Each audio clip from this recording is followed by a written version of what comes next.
देखो, यदि कोई राजा अयोग्य होता था, अयोग्य का मतलब होता है जिसके अंदर क्वालिटी नहीं हो। क्या नहीं हो? क्वालिटी। जैसे कोई राजा बनने के लायक ही नहीं था और हमने उसे राजा बना दिया तो उसे बोलेंगे अयोग्य।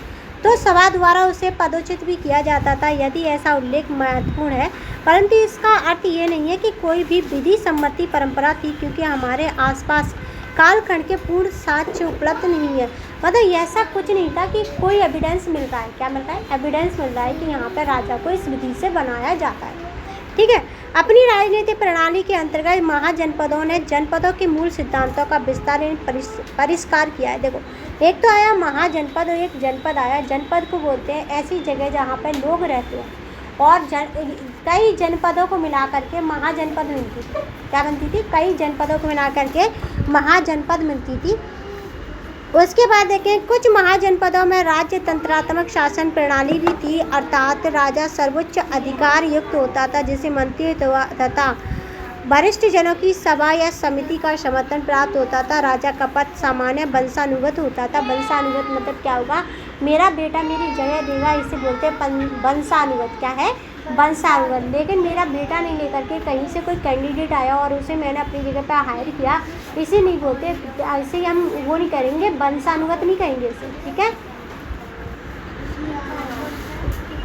अर्थात वर्तमान राजा साधारणतः पूर्ववर्ती राजा का पुत्र होगा। राजा के उत्तरदायित्व होंगे कर यानी कि स्वराज्य। अब देखो, कर का मतलब नहीं पता ना हमें, स्वराज्य का मतलब पता है? कर का मतलब भी नहीं पता, स्वराज्य का मतलब भी नहीं पता। कल से ना अपनी डबल फीस लेके आना। पता चला? कर पता चला, देश पता चल गया, स्वराज्य भी पता चल गया। डबल देगी ना, कर डबल करेगी ना। देखा अभी बोला ना इसने कि हाँ दीदी, जब मैं अपने पैसे को डबल ला के दूंगी तो उसी को हम कर कहेंगे। डबल नहीं, बस केवल जो पैसा ला के दूंगी ना उसे कर कहेंगे। क्या कहेंगे इसे? कर समझ आ गया? आया? रोज देती हूँ ना कर। शासन व विधि व्यवस्था। विधि का मतलब होता है कानून के तहत बनाए रखेंगे। राजधानी में सुदृढ़ प्राचीर और परिखियाँ क्या है? खाएँ बनाए तथा अपने राज्य की रक्षा हेतु सैन्य बल का संचालन करें। सैन्य बल का मतलब होता है फौजियों को करना परिस्थिति अनुसार सीमावर्ती मतलब सीमा के पास राज्यों से युद्ध करना। मगध जो कि वर्तमान बिहार में है, कौशाला जो उत्तर प्रदेश में है, अवंती जो मध्य प्रदेश में, यह सब उस काल के शक्तिशाली महाजनपद माने जाते थे। हालांकि दो महाजनपद बज्जी और उसके समीपवर्ती राज्य मल्ल की शासन पद्धति अलग थी। शासन मतलब राज्य को चलाने का तरीका।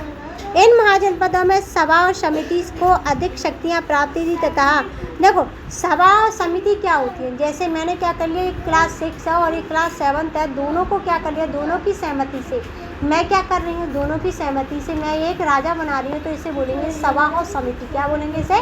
सभा और समिति। तथा यहाँ सभी महत्वपूर्ण विचारों पर विचार विमर्श करने आवश्यकता अनुसार मतदान द्वारा निर्णय लिया जाता था। और जितने लोग क्या देंगे, अगर 7th क्लास के बच्चे कितने हैं मेरे पास? 2 और 2 नहीं 3, और 6th क्लास के बच्चे कितने हैं? 3। अगर इन तीनों में से इनमें से 2 और इनमें से 2 ने 4 ने बोल दिया यस, तो वो क्या हो जाएगा? विधि यानी कि कानून पास हो जाएगा। क्या हो जाएगा? वो पास हो जाएगा। आश्चर्य की बात यह है कि इन महाजनपदों में राजा का चयन भी सभा समिति द्वारा ही किया जाता था। इसका तात्पर्य है कि यह महाजनपद राजतंत्र नहीं बल्कि गण तथा संघ के रूप में कार्य करते थे। राजतंत्र का मतलब क्या होता है? राजा का तंत्र, जहाँ केवल राजा की ही चलती हो। और उसके अलावा गण का मतलब क्या होता है? जहाँ वोट देते हो। संघ का मतलब होता है उसके नीचे भी कई राज्य होना। ठीक है। इनकी शासन प्रणाली को गणतांत्रिक प्रणाली कहा जा सकता है, क्योंकि इसमें सभा के सब सदस्य ही राजा का चयन करते थे तथा प्रमुख निर्णय का निर्धारण करते थे। वास्तव में विद्वानों ने इन महाजनपद बज्जी और मल्ल को प्राय प्रारंभिक गणराज्य कहा था। प्रारंभिक मतलब दुनिया की शुरुआत वाले राज्य। ठीक है, इंडिया की शुरुआत वाले, क्योंकि यह विश्व के सर्वप्रथम गणतांत्रिक प्रणालियों में से एक हुआ करते थे। अब देखेंगे हम कुछ अन्य नवीन प्रयोग देखेंगे। जनपदों तथा महाजनपदों का यह युग गंभीर गंभीर परिवर्तनों का काल था, वर्तमान समय तक भारतीय सभ्यता को प्रभावित करता रहा था। कक्षा 6 के भारत की सांस्कृतिक जड़ें नामक अध्याय में हमने देखा कि इस काल में उत्तर वैदिक, बौद्ध, जैन इत्यादि अनेक नवीन विचारधाराओं का उदय हुआ तथा उनसे संबंधित अनेक ग्रंथों की रचना भी हुई। इन विचारों को विद्वान भिक्षुओं और भिक्षुकाओं द्वारा, देखो भिक्षु कौन होते हैं? जो खाना मांग के खाते हैं, ठीक है, उनका घर नहीं होता, वो केवल मंदिरों में विहारों में रहते हैं और वहीं पूजा करते हैं, फिर दूसरी जगह पढ़ाने चले जाते हैं, उस गांव में रहते हैं और वहीं से खाना पीना खाते हैं। और भिक्षुआणी क्या होती हैं? जो लेडीज़ होती हैं, के द्वारा संपूर्ण भारतवर्ष में यात्रा करते हुए अर्थात तीर्थ यात्रा के माध्यम से जन जन तक पहुँचाया जाता है। इस समय भारतीय कला का भी नवीनीकरण हुआ है। नवीनीकरण का मतलब होता है नए तरीके से बनना। क्या होता है? नए तरीके से बनना, जो आगे चल के राज्य अब वो साम्राज्य काल में पुष्पित प्रलंबित हुई, यानी कि पुष्पित मतलब आगे और ज़्यादा डेवलप हुई। सनी बेटा याद कर लो। नगरीकरण यानी कि नगरीकरण का मतलब क्या होता है? शहरों का बनना तकनीक के बिना संभव नहीं था।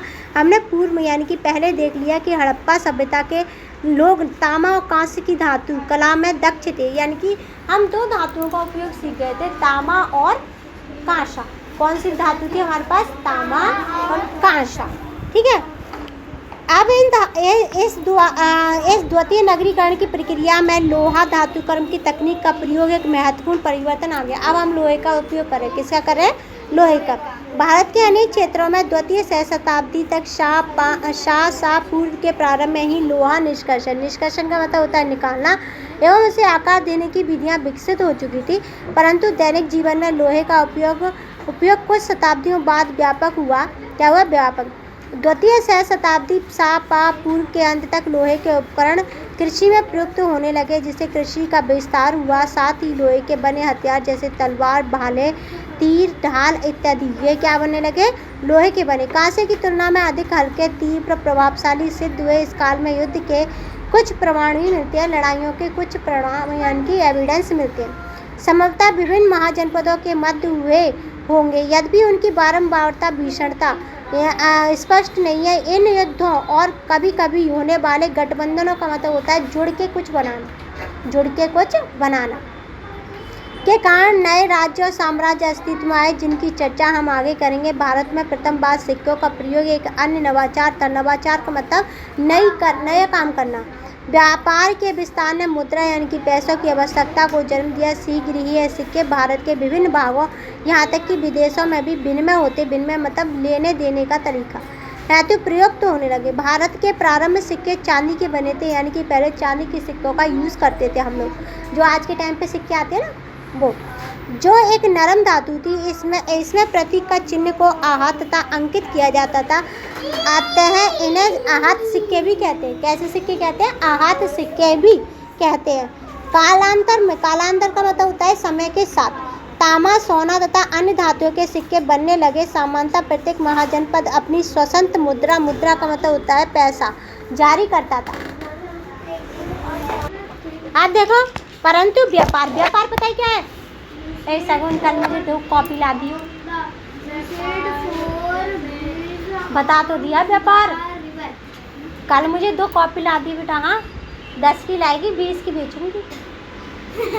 ठीक है, व्यापार पता चला। मैं समीपवर्ती राज्यों की मुद्राएं भी प्रचलित थी तथा मुद्रा मतलब पैसे। प्रचलित का मतलब चलना। क्या था? चलना। श्रीलंका के पैसे इंडिया में चले। परस्पर विनिमय प्रयुक्त होता था। क्या प्रयुक्त होता था? विनिमय का मतलब क्या होता है? लेन देन। क्या होता है? लेन देन। आगे देखो, वर्ण जाति। अरे बड़े खतरनाक कॉन्सेप्ट है इसका, ठीक है। वर्ण जाति व्यवस्था। हम किसके बारे में पढ़ेंगे? वर्ण क्या होता है? एक सिस्टम होता है। जाति मतलब होता है कास्ट, और व्यवस्था का मतलब होता है अरेंजमेंट। क्या होगा? अरेंजमेंट, स्टैंजा, ठीक है। हमने पहले देखा है सभ्यता। सभ्यता का मतलब पता क्या है? सभ्यता का मतलब पता है? तो खतरनाक लोग होते। रहना क्या? रहना, ठीक है।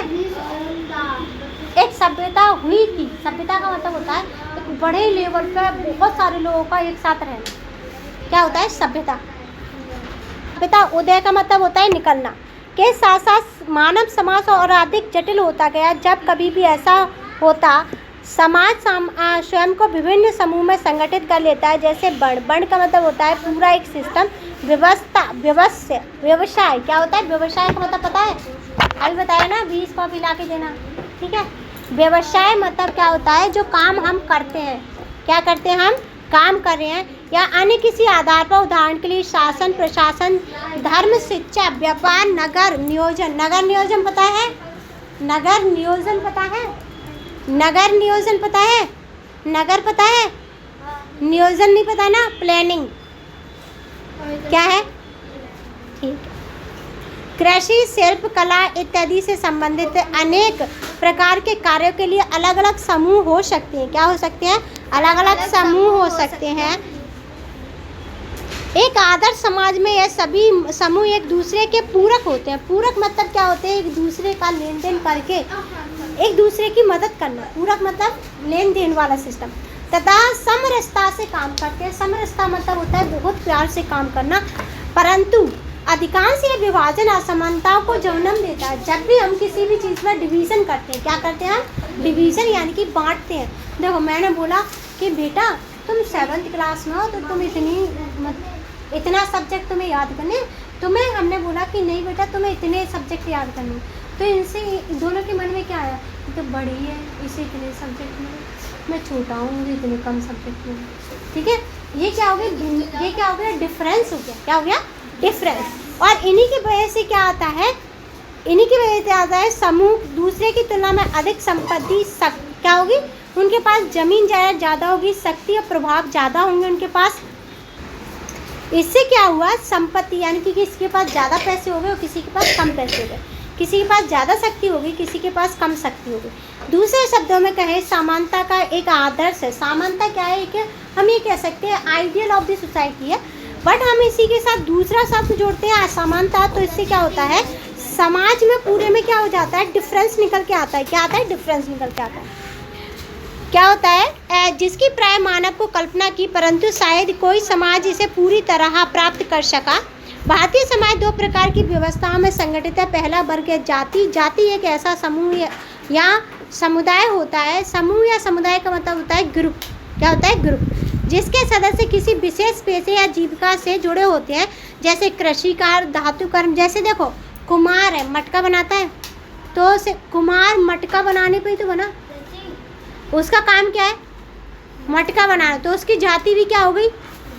हाँ, वाणिज्य किसी हस्तकला में दक्षता या कौशल पीढ़ी दर पीढ़ी हस्तांतरित होता है। यानी कि क्या होता है, मैं पढ़ा रही हूँ, ठीक है, तो क्या मुझे अपने ज्ञान को सिखाना पड़ेगा कि बेटा नहीं तुम ऐसे पढ़ा, वो तो सीख जाएगा ना, देखते देखते मुझे अपने आप ही।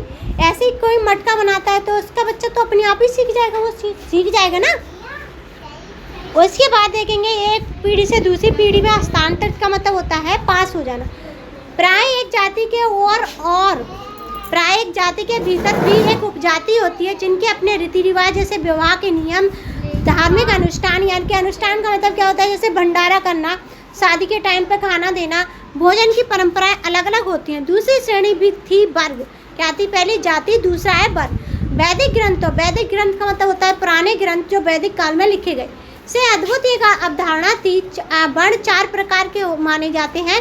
ब्राह्मण जो ज्ञान देते हैं, क्या करते हैं, जो ज्ञान देते हैं, ज्ञान को जो सुरक्षित रखते हैं, उसका प्रचार प्रसार करते हैं, यज्ञ करते हैं, धार्मिक कृत्य करते हैं। क्षत्रिय जो समाज, जिनका कार्य क्या होता है, पूरे समाज की रक्षा करना होता है, आवश्यकता पड़ने पर युद्ध लड़ना। वैसे जिनका काम होता है समृद्धि बढ़ाना, व्यापार, व्यवसाय, कृषि। और शूद्र जो कि शिल्प, कला, निर्माण, सेवा या अन्य कार्यों में लगे होते हैं। किस में लगे होते हैं, अन्य कार्यों में। आपने अंग्रेजी शब्द कास्ट सुना होगा। क्या सुना होगा, कास्ट। कास्ट यह शब्द पुर्तगाली भाषा के कास्टा शब्द से आया है। 16वीं शताब्दी में पुर्तगाली यात्री जब भारत आए थे, जब क्या आए थे, पुर्तगाली लोग भारत आए थे, तो उन्होंने ये शब्द दिया कास्टा। तो उन्होंने सामाजिक संरचना को समझने के लिए इस शब्द का प्रयोग किया था। कुछ विद्वान कास्ट का प्रयोग वर्ण के संदर्भ में करते हैं, जबकि अधिकांश इसे जाति के लिए प्रयुक्त मानते हैं। कुछ विद्वान कास्ट शब्द का प्रयोग संपूर्ण वर्ण जाति व्यवस्था को इंगित करने के लिए करते हैं। इंगित मतलब बताने के लिए करते हैं।